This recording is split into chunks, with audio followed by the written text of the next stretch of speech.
walls are closing in on a lot of us, so this is a great opportunity for us to get together to talk about climate and to talk to some of the great climate leaders in our area. Just a couple of things before we start. First, and this is a tradition from Australia that we're beginning to adopt in the States as well. We acknowledge the traditional owners of the lands where we meet today, the Ohlone, Coast Miwok and Bay Miwok people, and recognize their continuing connection to the land, waters and cultures. We pay our respect to their elders, past, present and emerging. And with that, I'd like to welcome everyone who is a member of the local Climate Reality Bay Area, as well as those of you who are new to the group. This is a great opportunity, if you are not a member, to get an idea of some of the conversations we have. We have a local chapter that everyone is welcome to join, and we're very excited about having a chance to interact with folks.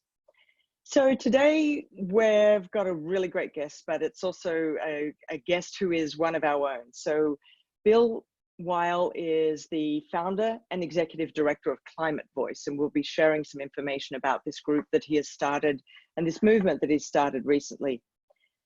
Prior to his current role, Bill has held he's got the who's who of really awesome climate backgrounds. He was director of sustainability at Facebook. He was the green energy czar at Google. He's on the board of the Sierra Club Foundation and the president's council member at Ceres. He comes from a background in computer science, and he has his doctorate in computer science from MIT.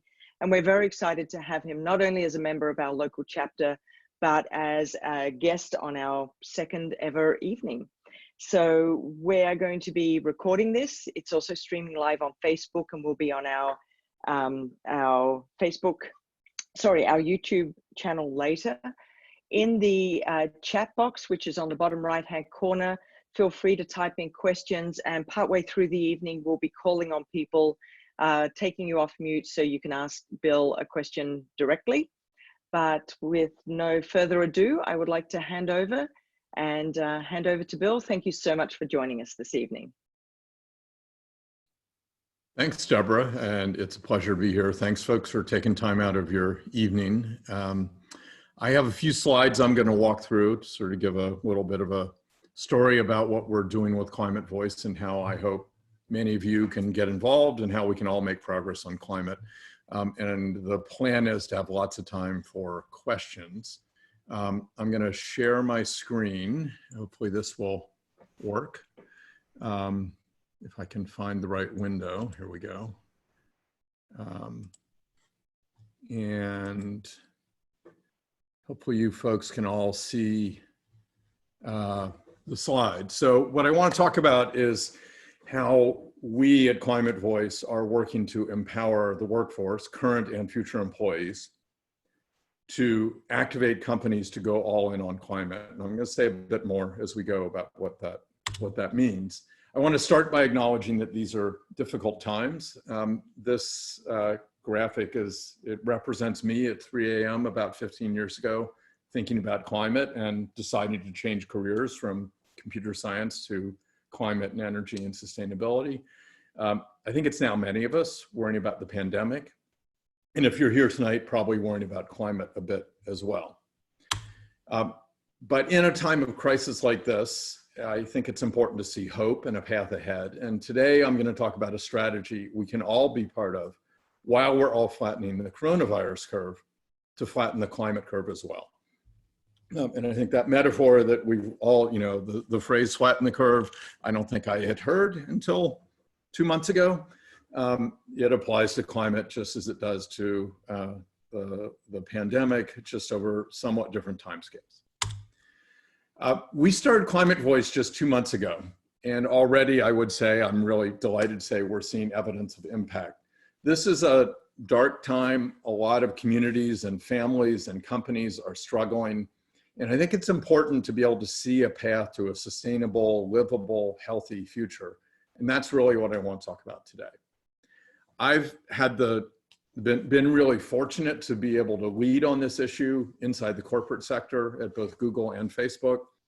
I've seen the change that can happen both in companies and in their impact on the world. I was lucky enough to land a job at Google in 2006, figuring out what they were going to do on climate. And I led clean energy and climate there for about 6 years, and then that and broader sustainability work at Facebook for 6 years. I've seen that change at companies can go quickly or slowly. Today on climate, we need to make it go much, much faster. That's really vital for us to make the rapid progress that we need to make on climate.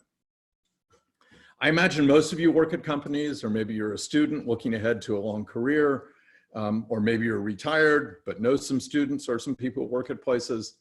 You may not know this. I didn't really know this number until about a year ago when someone quoted it to me, and then I did the math. But you'll spend 80 to 90,000 hours of your life at work. If you're in Silicon Valley, maybe it's more like 110 or 120,000. That's a large number. And it is arguably the biggest and most important investment you'll make in your life. And I think everyone is here tonight because you want to make a difference on climate at home, in your personal life, and at work. ClimateVoice was started to help everyone make a much bigger difference at work and through their workplace. We want you to think about your career and where you work as an investment. And we want to help you align that investment with the climate safe future we all need.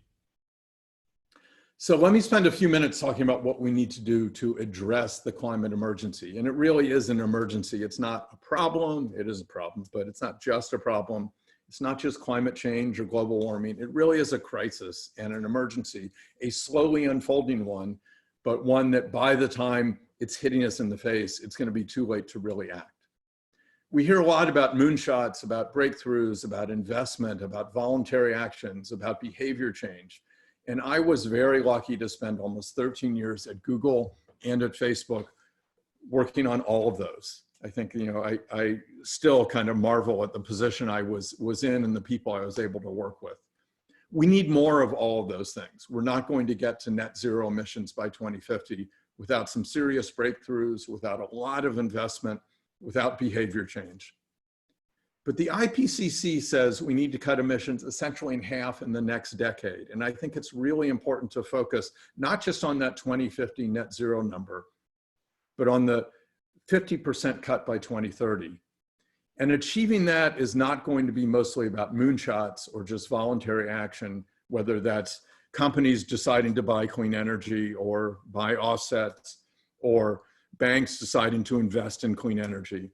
It's going to be about all of us, society as a whole, deploying the heck out of solar, wind, storage, EVs, heat pumps, other solutions we have in hand today, many of which are the results of moonshots we undertook starting 10 or 15 or 20 years ago.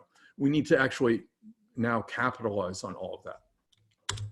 I like to think of this as the improv approach to climate, though I should say I've never really done improv, and you probably don't want to see me try, but it's about yes and. So yes, we need innovation. Yes, and we need finance. Yes, and we need behavior change and voluntary action. And to underpin and turbocharge all that, to make it happen at the speed that's required by the urgency of this climate crisis, this emergency, we need policy, public government policy, smart policies like a price on carbon, like clean energy mandates, like building codes, like investments in electric vehicle charging infrastructure, policies that reduce risk and drive investment in innovation and deployment, and give us confidence that we will actually stay within our carbon budget and avoid the worst consequences of climate change. Most Americans agree, I think, and the polls show this, 70% of Americans agree that climate change is real, it's caused significantly or mostly by us, that we need to act faster, and that government should do more. And policy should reflect our collective will, but it clearly doesn't, because we don't have the policies we need. And that's true in the US, it's also true, I was just on a call this morning with some folks in the UK. It's not as blatantly broken there, but things are not moving fast enough in most other countries. So the question is, why not? And I think the answer is, it's not simple, but it really comes down to power and influence. The dominant business voice in a very powerful voice on climate and energy policy today comes from the fossil fuel industry. And their interest, while they may want to help us address climate change, they also really want to preserve their business and their revenue stream and their profits, the status quo. And that's a problem because most other companies are not in the game. They're not on that chessboard. And so as we rebuild America from this crisis we're in right now, this very immediate one of COVID-19, and as we rebuild the rest of the world, we need to ask companies to do more, and they need to do more. They need to, as we put it, go all in on climate in their operations, their investments, their supply chain, their advocacy for public policy, their memberships in trade associations, et cetera. Every decision they make should be evaluated, not just based on its impact on the bottom line, but also through the lens of what's its impact on climate. Is this consistent with the climate safe world that we all need and that we want to live in? They need to get off the sidelines in this chess game and help counter these powerful forces that are dragging us in the wrong direction. And that means being really strong, consistent advocates for policies that ensure, as we come out of this crisis, that we, as some people are beginning to call it, build back better, that we build sustainability, mass transit, clean energy, clean buildings, regenerative agriculture, et cetera, into these massive public investments we're making in our economic future. So some companies will do this because it's the right thing to do.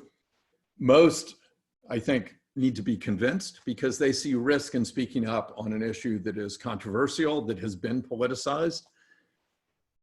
And one of the things I've seen in a big aha moment for me over the last 10 years was seeing how much influence employees, workers, and future employees, students, have over companies, and how when they speak up, they can have real power.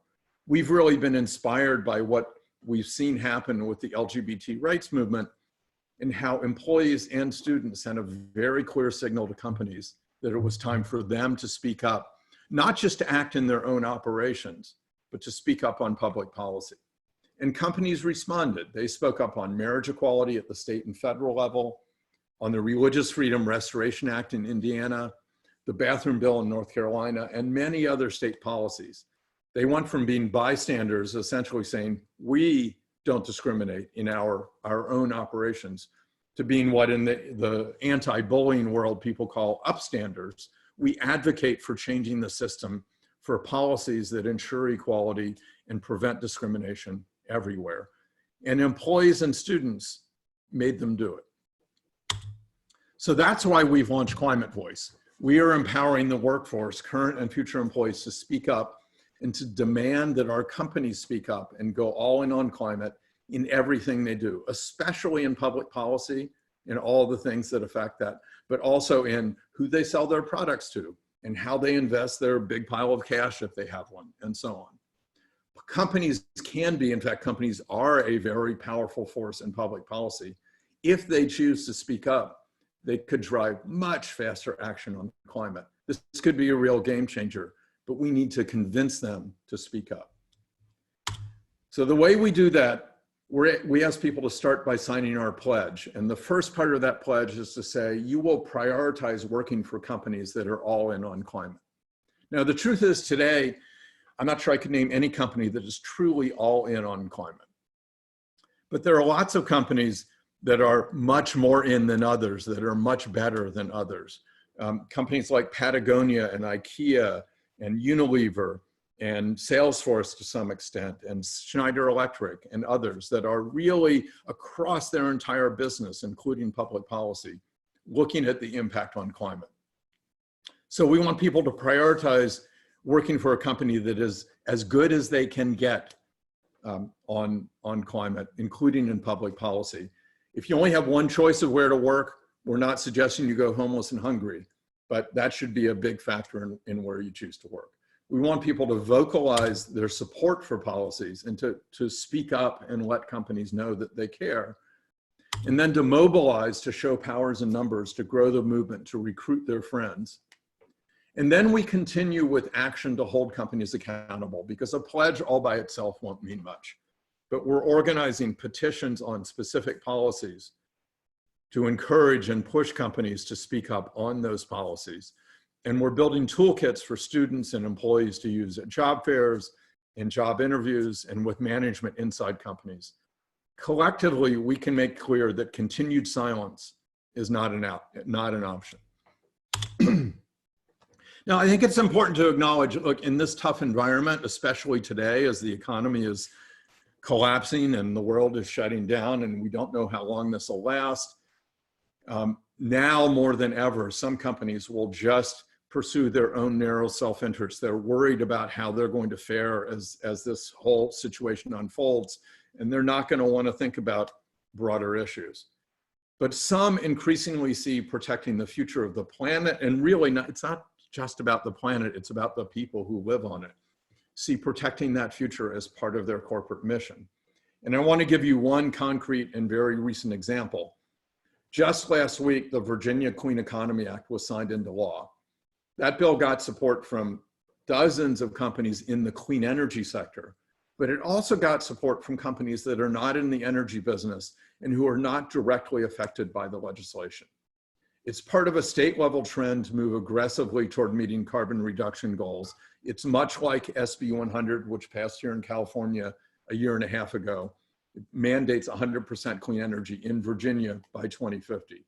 And it was our first policy victory as ClimateVoice, which is something we're really excited. We've been around for 2 months. I would say our presence in pushing on this in Virginia made a small difference, not a huge one, but it made a difference. And it showed in part how much of a difference companies can make by speaking up. We launched with campaigns on 3 policies, this bill in Virginia, a clean energy bill in Illinois, and a transportation initiative on the East Coast. We need to see action on all of these. The Virginia one is passed, the other ones are not done yet, and on many other policies across the country and in Washington, D.C. We're working to enlist cities to get their buildings to go all electric. We're looking at how we can get companies to step up and play a role in that. And we're talking right now with business sector leaders on how we can make sustainable clean energy and carbon reduction, climate action, climate solutions part of the upcoming stimulus packages, especially the infrastructure bill that Congress is going to be considering over the next few weeks. So I want to make one final really important point, because I have gotten this question a lot. You know, we've run campaigns now. We ran one in Virginia. We're running one on a bill in Illinois. We're running one on an initiative in the East Coast. And you might think, if you're sitting out here in California, what do I have to do with a bill in Virginia or Illinois or a multi-state initiative on the East Coast? It's important to remember that we need climate action and climate policy everywhere. And ClimateVoice can give your voice power everywhere. Because if you're a, let's say, Google employee, I used to work at Google. I live here in San Francisco. I was working at Google in Mountain View. When I worked at Facebook, I was working in Menlo Park. But I could motivate my employer to speak up in, say, North Carolina on the bathroom bill, or anywhere else they operate, even though I don't live in that state. And if you're a student anywhere, you can motivate a company who might want to hire you to speak up anywhere they operate. So it's not just people in Virginia who should be raising their climate voice about a bill in Virginia, or in Illinois about bills in Illinois, or in California about bills in California. It's people everywhere who can encourage their employer, their potential employer, to take a stand, to speak up, to be a real ally and an upstander everywhere they operate. So here's my call to action for everyone who's watching, either in real time or later with the recording. Take action, go to climatevoice.org, sign the pledge, sign our petitions, commit to speaking up, to raising your climate voice together with others, so we can convince companies to really rise to the challenge of this moment. This is the climate moment, I would argue, has been an extraordinary moment. Layering a global pandemic makes it even more extraordinary. And now is the time, as in the US and around the world, we're spending trillions of dollars of public money for everyone to step up and speak up and ensure we go all in on climate. And then share the pledge with your friends, your family, your colleagues. Help us build a movement, a massive chorus of voices that can change the game on climate. Sign the pledge, commit to recruiting 5 friends to sign it in the next week. And that's all I have prepared. We've got time for a bunch of questions. Please type your questions into the chat box. Deborah will call on you. And let me also just say, I hope all of you and your families are well and safe. We will get through this pandemic, and we will together get through the climate crisis. Thanks. Great, thank you so much. I really appreciate that. It's a very interesting time to be launching a movement like this, and I think it's we're seeing a lot of conversations happening about how we make change happen. So I think the whole program that you're doing is really great. I'm going to have a couple of short questions with you, and then we'll throw it open. We've got a few people sending questions in chat, so I'll be calling on you later and unmute you so you can ask the questions directly yourselves.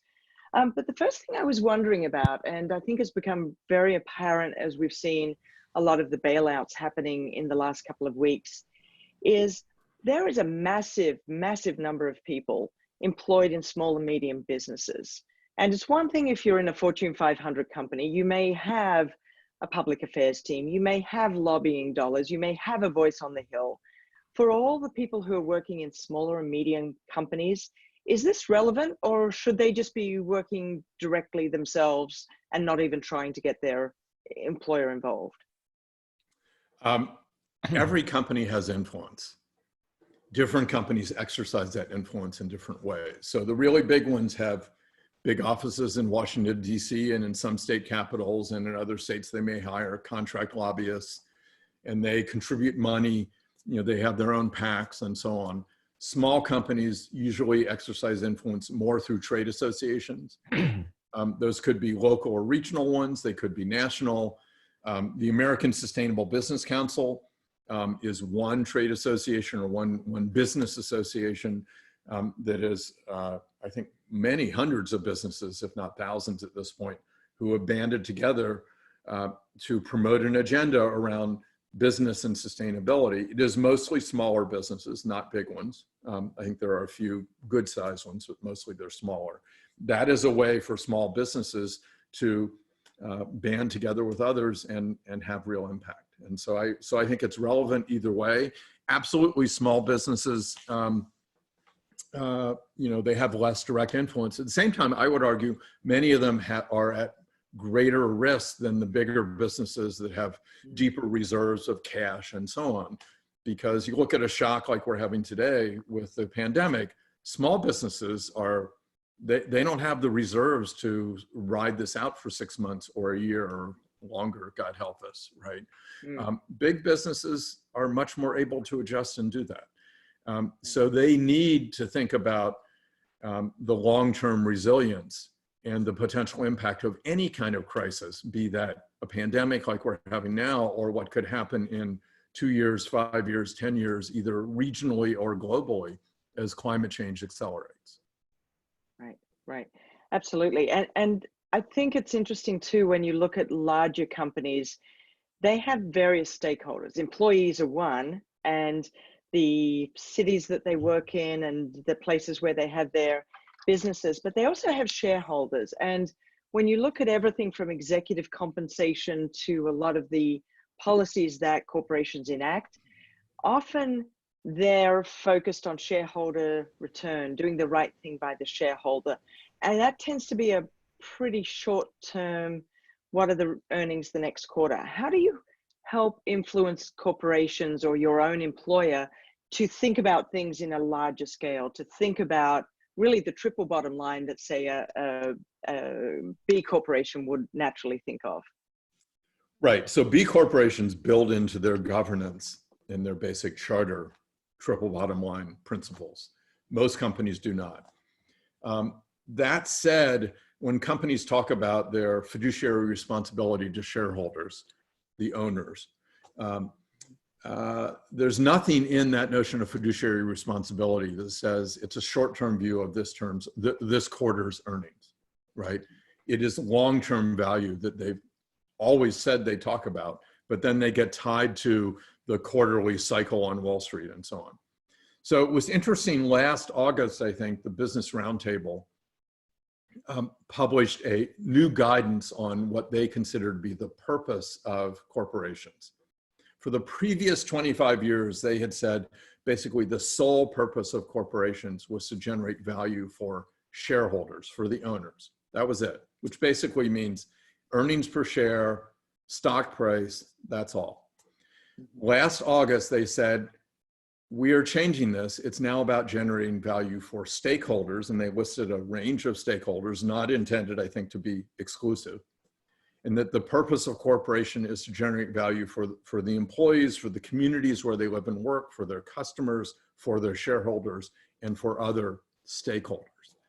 I think that that is actually, even if you only care about shareholders, that is the right view if you care about long-term value, because you're not going to generate long-term value for shareholders if you're screwing your employees or you're screwing the communities where you live and work.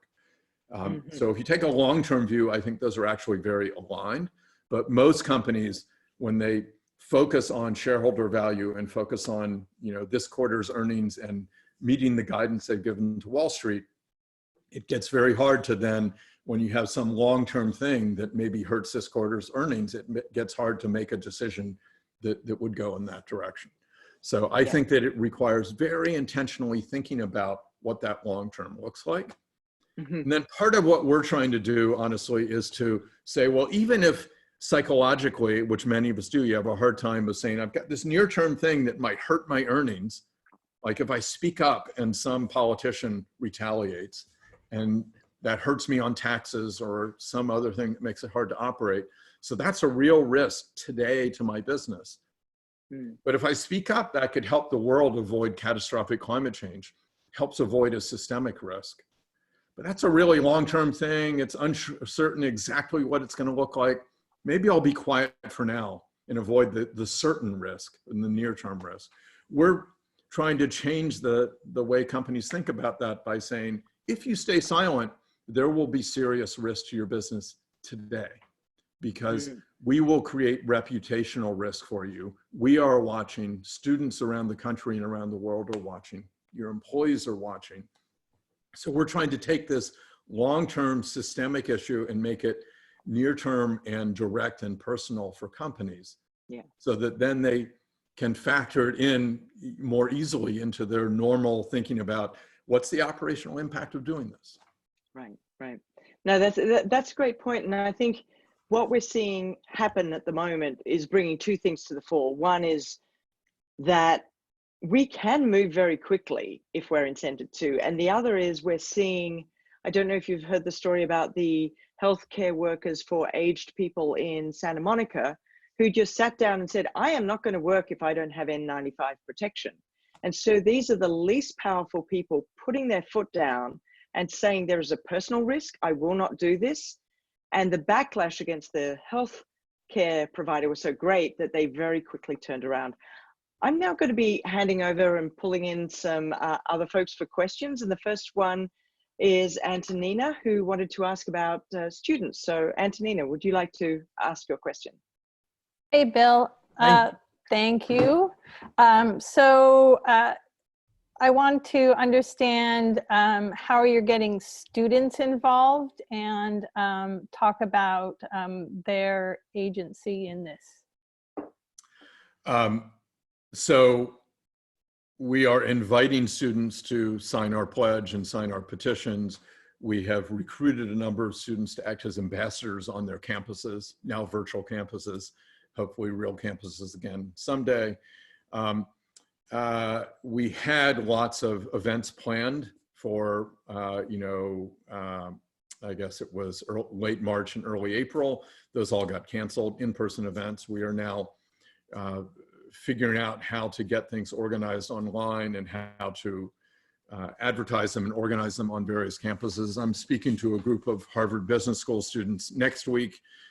We've got several other things like that planned. So we are doing outreach on the virtual campuses. And then we are inviting students to volunteer and help mobilize students on their campuses. When we get back to having recruiting events on campuses, I think we will be looking at doing actions at those to really highlight which companies are all in or close to it and which ones are not. So to make sure that when companies are recruiting, when students are considering what companies to work for, that it's clear which ones are better and which ones are not. We are also working on building toolkits that give students questions they can ask and suggested phrasing that obviously they can modify and adapt, that they can ask with recruiters and job interviews at job fairs, so that companies start to hear that people are asking, where do you stand on climate? Where do you stand on climate policy?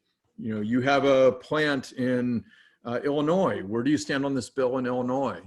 And I think as companies hear that the people they're trying to recruit care about this stuff, that will send a message to the HR department and hopefully at companies that will filter up the chain a bit. We at the same time are reaching out directly to companies so that they hear not just through recruiters on campuses, but through other people, chief sustainability officers, policy people, other senior execs, that this is an issue they should pay attention to. I just want to ask two related questions to that. Are you asking students to put pressure on their own universities, who the universities obviously have power and investments, and because you mentioned Harvard, a related question, which is more about alumni, but the Harvard Forward initiative, which you probably are, well aware of, whether that kind of fits into, a bigger leverage effort around this. So we are trying to focus at the beginning because I think focus is important.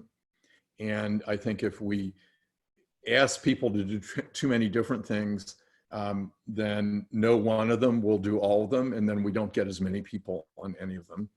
And we believe a really important missing element in the political balance of power on climate policy is pro-climate, climate-friendly companies that are on the sideline.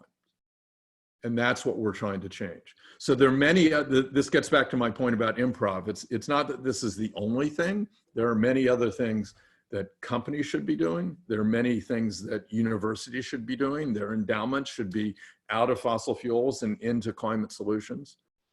But we are not trying to take on everything that students could do. So if students want to work on divest invest, that's great. We hope they will also join us. But we're not trying to do both. We're not trying to replace the divest and invest movement or co-opt it or whatever. This is really about, this is another lever for major influence that aims directly at political power. And that's where we're trying to focus our energy. I want to make one other point though about sort of related to that, about students and for that matter, employees. There's risk in speaking up. Right, you mentioned the Deborah, the healthcare workers who have basically said, "I'm not going to work if I can't get adequate PPE," and I think some of them have been fired or basically laid off or furloughed as a result. A couple of Amazon employees were just fired, in part I think because of their activism on climate over the last year and a half. And I think that's sad. I think that companies benefit when they have really engaged, passionate employees who are pushing them to be better. One of the things that we are trying to do in the way we've set things up is to make activism as safe as possible for people. So first of all, there's safety in numbers, but secondly, we allow people when they sign our pledge and sign our petitions to ask us to keep their name anonymous. And that means they still count as a person who cares about this, who's going to prioritize where they work, who's going to speak up at times, who's going to mobilize other people. And we can go to companies and say, we've got 27,000 people who've signed this pledge, who say this matters to them and it's going to affect where they work. We've got 5,000 software engineering students. We've got 2,000 law students. We've got 800 finance students from schools that you recruit from. So if you want to be able to recruit the best people and you stay on the sidelines, it's going to be harder. they don't need, the company doesn't need to know who those people are and then therefore be able to retaliate against them if they're inclined to do that. They just need to know they exist. And so we allow people to decide, do they want to be anonymous or do they want to put their name out there? That's up to them. So far, about, I think, 80% of the people who signed our pledge and petitions have said, you can put my name out there. I don't know if that will change, if people's sort of assessment of the risk will change now that the economy is in a total free fall and job prospects, at least for a while, are going to be much, much tougher. It may be that people will feel much more cautious about that. That's okay, but we can still have a lot of impact on companies even without revealing people's names. That's great, that's great. So it looks like our next question may be coming from the International Space Station, judging by the backdrop. Suds Jane had a question about CEOs. Yeah, hey Bill. Hi. Let's say a group of employees wants to get a company to take action, like in Virginia. Is it essential to get the CEO's buy-in? Do the employees have to go and meet with the CEO, or are there other ways to get stuff like that to happen? I think if you're trying as a group of employees to move a company, partly I guess I would say it depends on the internal company culture and how decisions are made. If the CEO is largely opposed to climate action or vehemently opposed to getting involved in policy on an issue like this, then if you don't meet with the CEO, you're not going to make progress. If the CEO is somewhat ambivalent, but it's really been, say, the public policy team over and over saying, there is too much risk if we speak up. And that's certainly what I've seen at many companies, is that the company is pro-climate, but you know, when the question comes up on this particular policy, should we speak up? The public policy team will look at it and say, well, you know, this particular chair of this committee in the state Senate is against this policy. And if we piss that person off, then that's going to hurt us on taxes or this particular infrastructure support we need from the state to, you know, upgrade the grid or the water system or whatever. And so it often comes down to that kind of, you know, risk, cost, benefit calculation. And if the sustainability people or a group of activist employees can go into the public policy folks and say, look, we are at risk for hiring, and for that matter, for retention of employees if we continue to stay on the sidelines, because there's a growing number of groups out there who are pushing a narrative that by staying on the sidelines, we are allowing the fossil fuel companies to dominate the conversation and to push their agenda and to preserve the status quo. So our silence is complicity, and college students see it that way and are much, much less likely to work for us if we continue down this path. That's what happened with the gay rights debates and policy battles in Indiana and North Carolina and Texas and a whole bunch of other states. Employees raised the issue, and they didn't necessarily raise it with the CEO. They raised it with the public policy team and with the HR director and others. And outside groups came in and said, if you stay on the sidelines, we will run a campaign on college campuses that will make you look really bad. And you've been an ally, we appreciate that, but what we need from you now is more. And so if you choose not to step up to that new level of leadership, we are going to call you out for that. And you will not look good on college campuses. And, you know, as I said, we appreciate what you did before, but that's now past. Now we need more. And please step up. And a lot of companies chose to step up because they saw a lot of risk in staying on the sidelines. I think the same is true on climate. Time will tell. I mean, we're 8 weeks old as an organization. You know, we've got 600 people who signed our pledge. We want to get, you know, over the next few months, 6,000, and then, you know, by the end of the year, 20, 50, 100,000. But regardless of how many have signed our pledge, we as an organization have a voice and a megaphone that we can use to make a lot of noise on college campuses about who is really speaking up and being the kind of ally we need. and who is not. And that will affect companies' reputations, whether the students have signed our pledge or not.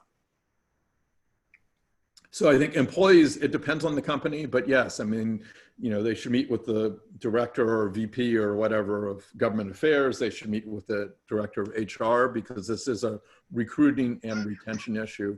They should meet with the sustainability director. If they can get time with the CEO, great. But I think that what I've heard back from sustainability directors over the last couple months is what we're doing gives them the ammunition they need to actually be able to make the case internally that it's now time to step up. That's great. The company we work for is one sphere of influence, but I know I'm in the fortunate position of working with a lot of clients that happen to be in the climate space. The next question comes from Amelia, who's also working in a service business, but not necessarily the same sort of background. Thanks, Deborah. Yeah, so my questions are pretty personal, so but I'm hoping that they apply to everybody else as well. Right? Yeah. Well, I mean, they are personal. They're Understood. specific to me, but I hope that they, yep. Your answer helps others as well. So I work in the environmental sector for an engineering consulting firm. Mm-hmm. And some of our clients, and I love my job, but some of our clients are very anti-climate. For example, the Koch brothers are one of our clients, and various oil companies. And almost all my coworkers, I mean, I'm, you know, obviously Bay Area, so my coworkers in the Bay Area are certainly pro-climate, and coworkers I've met throughout the US are very pro-climate and very openly pro-climate. And my company is openly sustainable and pro-climate. But I do feel pretty conflicted knowing that, you know, we're serving these clients, even if we are technically helping them reduce their impact on the climate. So a lot of services we give them are environmental consulting services. We help them basically pollute less. And we help them meet and achieve different regulatory policies. But again, nonetheless, I still feel a little conflicted. So I was curious what your take on this is. Do I just sort of focus on the positive that we help these companies to reduce their impact on climate and the environment, or should I just kind of speak out more about my distaste for serving this kind of clientele?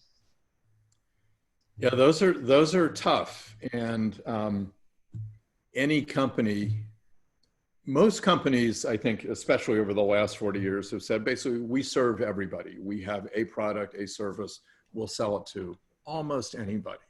And the question is, when should a company decide not to serve a particular client or class of clients? I don't think there's a simple answer. There are a lot of companies in exactly that, and people at companies in exactly that kind of bind or situation. You know, the big tech companies have oil and gas as major customers, right? And are doing things with them that probably are helping the oil and gas companies increase emissions by far more than the big tech companies have saved by buying clean energy and doing other things that are good for the climate. And so they are doing good. And if you focus only on the good, you can say, this is great, this is leadership. I would argue that that's what we've done for the last, I've been in this space now professionally for 15 years. We've been doing it probably since before I got into this world. We've been focused on, these are the good things that are happening, and this is the progress. And let's not look too much at the things that actually are bad and are causing us collectively to make not enough progress. So you've got hundreds of companies buying clean energy now, which is amazing.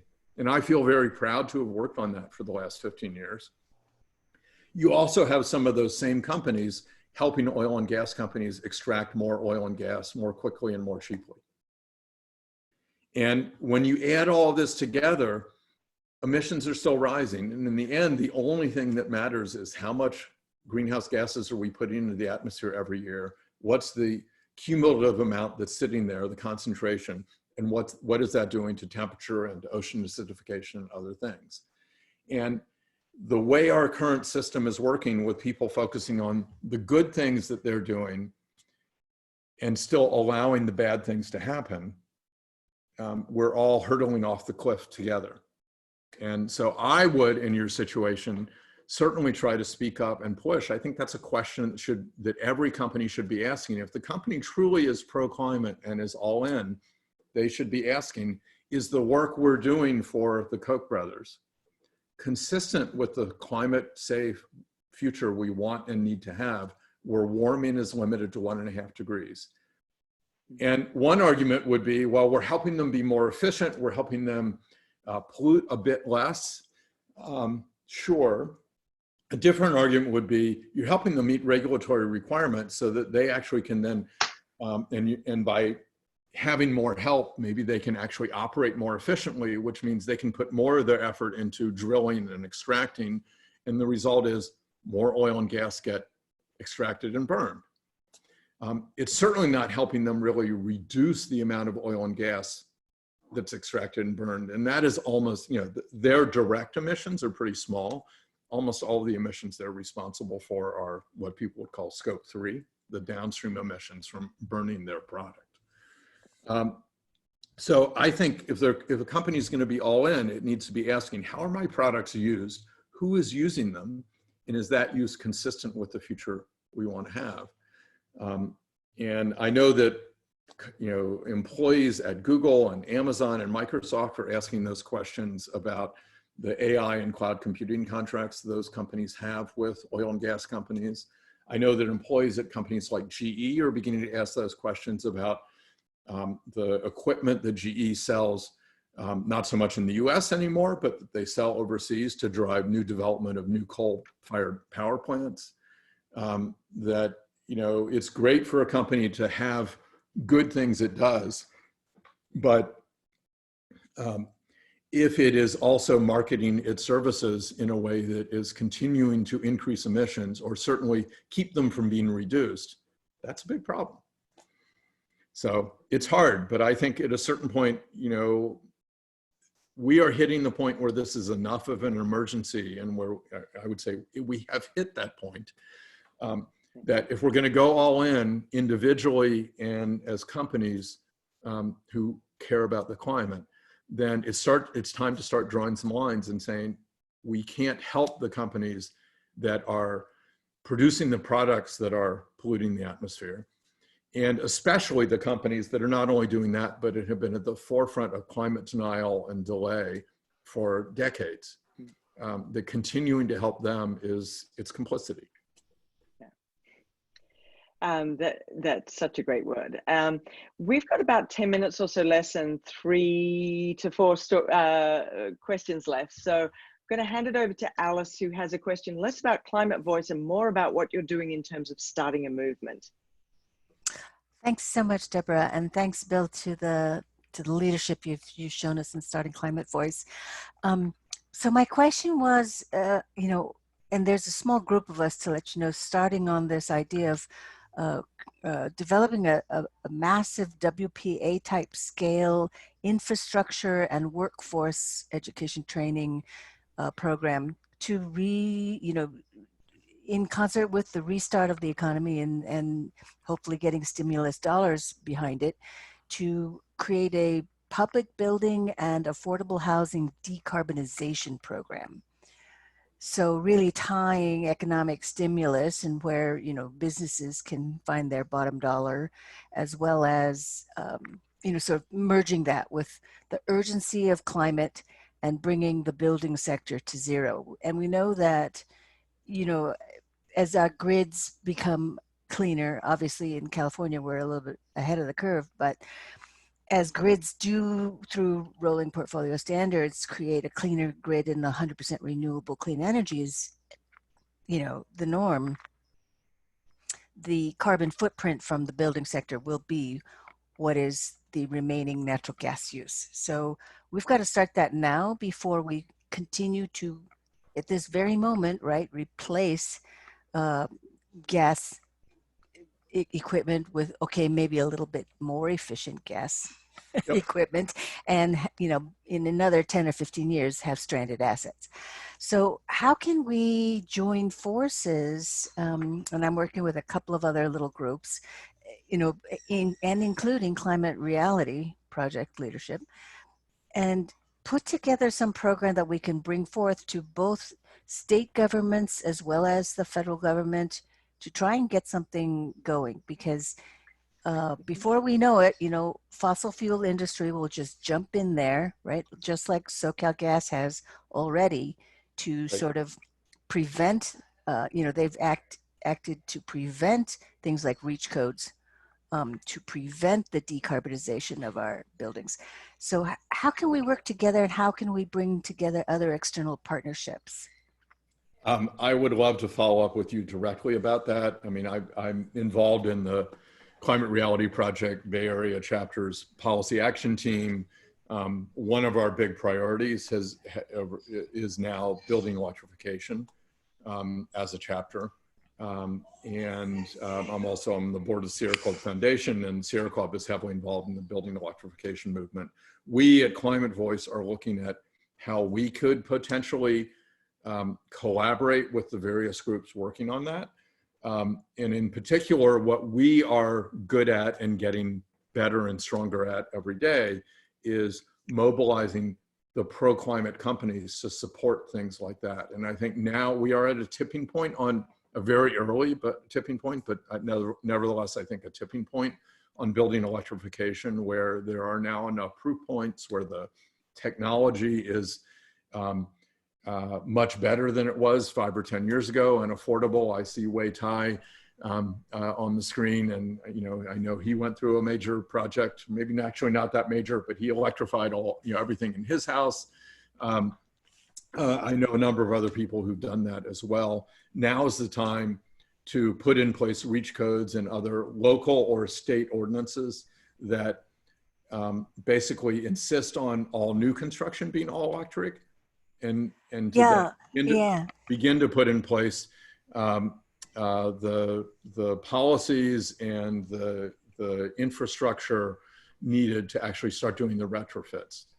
And I think that the federal stimulus, that we've already spent over $2 trillion, or we've authorized, it hasn't all been spent yet. We will spend trillions more.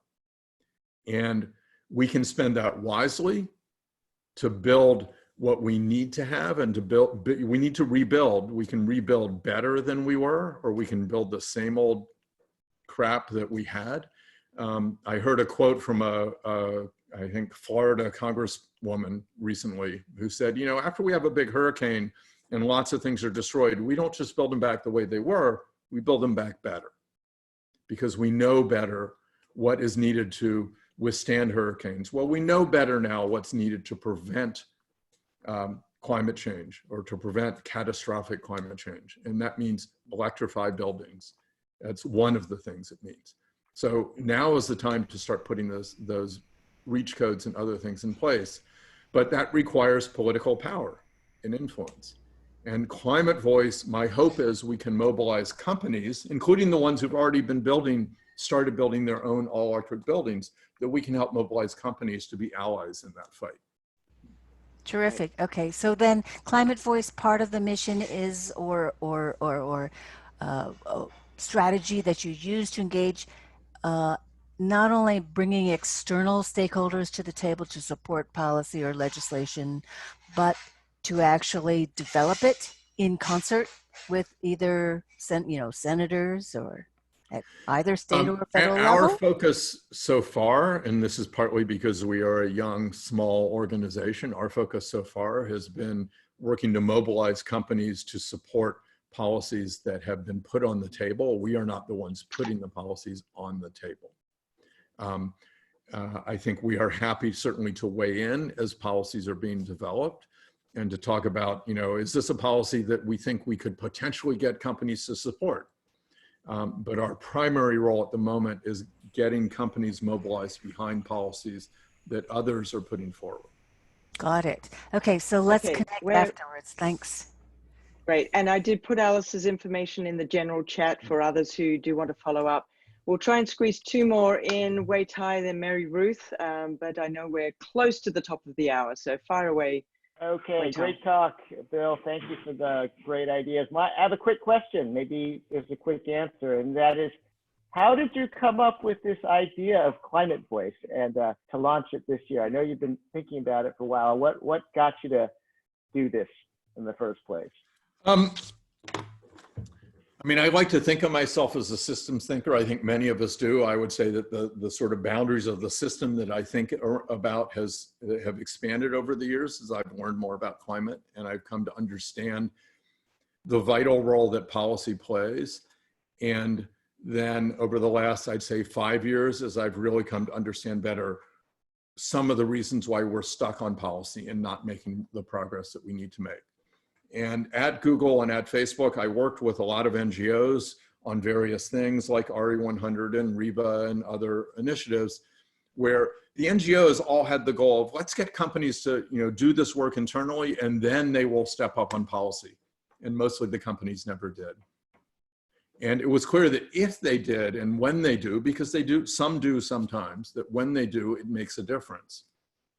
So when I decided to leave Facebook, it was in part because I saw an opportunity to get companies to really step up, and it's a leap from internal action to advocacy.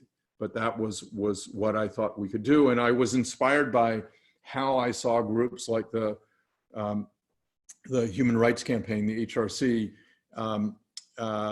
how they worked with companies on LGBT rights issues, and the way that they, through employees expressing their opinions and sentiment, and through pressure or potential pressure from students, they got companies to make that leap from internal action to advocacy. So that's how we are trying to adopt and adapt that playbook. Love it, love it. Keep up the great work. Thank you. Thanks. You too, man. Fantastic. So we're going to end on one last question. Before we do, just a reminder to everyone, this will end up on our YouTube channel. If you're not currently a member, pop on over to climaterealitybayarea.org and sign up. It doesn't cost anything, and you get to attend all sorts of things and talk to all sorts of smart people who have a lot of opinions, passion, and interest in climate. The final question, going to hand over to Mary Ruth. I was just wondering if you're working at all with the Amazon employees who have protested Amazon's contribution to climate change and trying to work inside, and how do we support them? I mean, Amazon is going to come out of this COVID crisis pretty well. It's so huge. Right. Well, with people, not going to physical stores as much, I certainly have a little bit of cardboard that, boxes that have arrived here in the last few weeks. So we are in touch with some of the Amazon employees. We're in touch with some employees at Google and at Microsoft and several other companies. We would love to be in touch with more employees who want to see their companies do more and really go all in. So if you know people who you think of as kind of climate activists, climate evangelists, climate champions who work at companies where they might be in a position to begin to organize their fellow employees, I think it can be really effective when employees work from the inside. I think the Amazon employees, they tried for a while, and after not getting anywhere, then they went public. And I think that's when they started to get into real trouble with the company. Right. But some companies respond to encouragement and pressure to be better from the inside, and you don't have to go public. And so we would love to talk to more employees at more companies who want to help do that. Okay, thank you. Fantastic. Well, I am hearing an alarm ringing in the background, which means that the cell phone that I thought I lost apparently is somewhere downstairs. So I'm going to wrap this up. Thank you everyone for attending. Thank you so much, Bill. It's great to see people really kind of thinking as broadly as you do, and thinking about not just the what of change, which a lot of us think about, but the how of change. And I think that's really critical. So really appreciate you joining us tonight. Thank you everyone for all the great questions, and thank you, and have a great evening all. Thanks, you too. Take